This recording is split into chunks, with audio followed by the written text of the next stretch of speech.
आज हम आपको सिखाते हैं चेंज द सेंटेंस। क्या सिखाते हैं? Change the sentence. Change the sentence में सबसे पहले जो बनाने के लिए आता वो आता है मेक नेगेटिव। तो अपन सबसे पहले क्या बना रहे हैं? मेक नेगेटिव, यानी कि नेगेटिव सेंटेंस बनाना। अफर्मेटिव सेंटेंस दिया रहेगा उसको क्या बनाना है? नेगेटिव सेंटेंस बनाना है। तो उसके नियम से, उसके रूल्स है। तो पहला नियम क्या है उसका? कि हेल्पिंग वर्ब और मॉडल्स। अगर सेंटेंस में हेल्पिंग वर्ब या मॉडल्स दिया हो तो उसके बाद क्या प्रयोग कर देंगे? अपन नोट का प्रयोग कर देंगे। अगर सेंटेंस में हेल्पिंग वर्ब और मॉडल्स दोनों ही ना दिए हो तो अपन किसका प्रयोग करेंगे? अपनी खुद की हेल्पिंग वर्ब का प्रयोग करेंगे। खुद की हेल्पिंग वर्ब कौन सी है? Do, did, does. कब? जब हेल्पिंग वर्ब और मॉडल्स ना दिया हो, यानी कि सेंटेंस में हेल्पिंग वर्ब भी ना दी हो, मॉडल्स भी ना दिया हो, तो अब अपन ये हेल्पिंग वर्ब प्रयोग करेंगे। कौन सी? डू, डिड, डज का प्रयोग करेंगे। डू का प्रयोग कब करेंगे? जब वर्ब की फर्स्ट फॉर्म हो। सेंटेंस में वर्ब की फर्स्ट फॉर्म हो, डू का प्रयोग करेंगे। वर्ब की सेकंड फॉर्म हो तो डिड का प्रयोग करेंगे। और वर्ब की पांचवी फॉर्म हो तो डज का प्रयोग करेंगे। पांचवी फॉर्म कौन सी होती है? जिसमें एस लगा होता है। वर्ब में एस लगा होता है, वो पांचवी फॉर्म कहलाती है। तो पांचवी फॉर्म के साथ अपन डज का प्रयोग करते हैं। कुछ ये एग्जांपल है, मैं बता रहा हूं आपको। जैसे लिखा है आई हैव टेकन टी। इस सेंटेंस में अपन को हेल्पिंग वर्ब दी है। कौन सी हेल्पिंग वर्ब दी है? हैव। कौन सी हेल्पिंग वर्ब दी है? हैव। तो हैव के बाद अपन नॉट जोड़ देंगे तो क्या हो जाएगा? I have not taken T.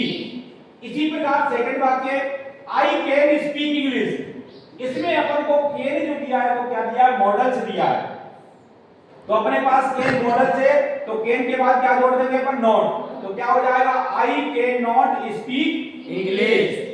ठीक है। पहले वाक्य में क्या था? हेल्पिंग वर्ब था। हेल्पिंग वर्ब के बाद नॉट जोड़ दिया, नेगेटिव पर गया। I have not taken T. इसी प्रकार दूसरे सेंटेंस में कैन दिया है। कैन कौन है? मॉडल। मॉडल के बाद भी अपन को क्या करना है? नॉट जोड़ना है। तो क्या हो गया? I can not speak English. ये भी नेगेटिव बन गया। परंतु तीसरे वाक्य में दिया है I take tea. I take tea. इस सेंटेंस में अपन को हेल्पिंग वर्ब नहीं दी है। और अगर इस सेंटेंस में हेल्पिंग वर्ब नहीं दी है तो अपनी हेल्पिंग वर्ब कौन सी है? Do, did, does. अब इन तीनों में से कौन सी हेल्पिंग वर्ब का प्रयोग करेंगे? तो अपन सेंटेंस को देखते हैं। सेंटेंस क्या है? I take T. टेक जो है वो वर्ब की क्या है? फर्स्ट फॉर्म है।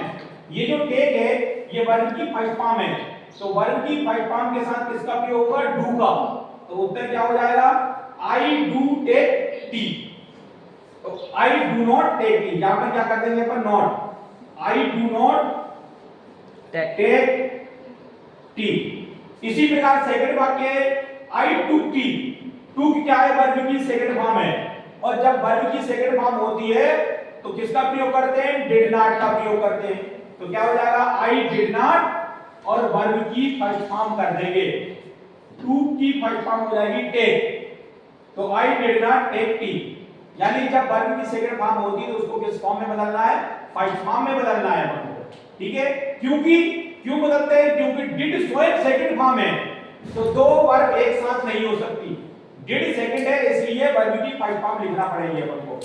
तो आई टुक टी का हो गया I did not take tea. इसी प्रकार ही टेक्स टी। टेक्स में क्या लगा? एस लगा है। और जिस वर्ब में एस लगा होता है वो कौन सी फॉर्म होती है? वर्ब की पांचवी फॉर्म होती है। और जब वर्ब की पांचवी फॉर्म है तो किसका प्रयोग करेंगे? अपन डज का प्रयोग करेंगे। तो ही डज नॉट, इसको फर्स्ट फॉर्म बना दो, एस को हटा दो तो क्या हो जाएगा? टेक।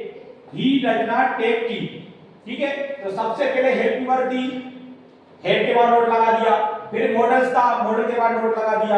हेल्पिंग वर्ब मॉडल्स नहीं था तो वर्ब की फर्स्ट फॉर्म थी डू नॉट का प्रयोग। वर्ब की सेकंड फॉर्म थी डिड नॉट का प्रयोग। वर्ब की पांचवी फॉर्म थी तो डज नॉट का प्रयोग। इसी प्रकार ये वाले सेंटेंस है अपने पास। इसी प्रकार आई डू माई होमवर्क। पेपर में इस प्रकार वाले भी सेंटेंस आ जाते हैं। अभी तक अपन ने क्या सीखा? कि हेल्पिंग वर्ब दी हो तो नोट का प्रयोग कर देंगे। मॉडल्स दिया हो तो नोट का प्रयोग कर देंगे। हेल्पिंग वर्ब मॉडल्स ना दिया हो तो do not, did not, does not का प्रयोग करेंगे। परंतु इस वाक्य में डू ही आ गया। जो अपन हेल्पिंग वर्ब प्रयोग कर रहे थे अब वही शब्द आ गया इसमें कि आई डू माई होमवर्क, अब डू आ गया तो क्या करेंगे अपन, I do not do my homework, यानी कि डू क्या है यहां पर वर्ब का काम कर रहा है। अब ये हेल्पिंग वर्ब नहीं है, अपन जो प्रयोग करते हैं वो हेल्पिंग वर्ब है, जो वाक्य में दिया है वो हेल्पिंग वर्ब नहीं है, वो क्या है, मेन वर्ब है। तो यहां पर डू कौन है, मेन वर्ब है। तो डू वर्ब की फर्स्ट फॉर्म है, इसलिए क्या हो जाएगा, do not do my homework. इसी प्रकार मोहन डिड इट करेक्टली, तो डिड क्या है, वर्ब की सेकंड फॉर्म है, और जब वर्ब की सेकंड फॉर्म होती है किसका प्रयोग करते हैं अपन, डिड नॉट का प्रयोग करते हैं। तो ये डिड नॉट लिख दिया, डिड की फर्स्ट फॉर्म क्या हुई, डू।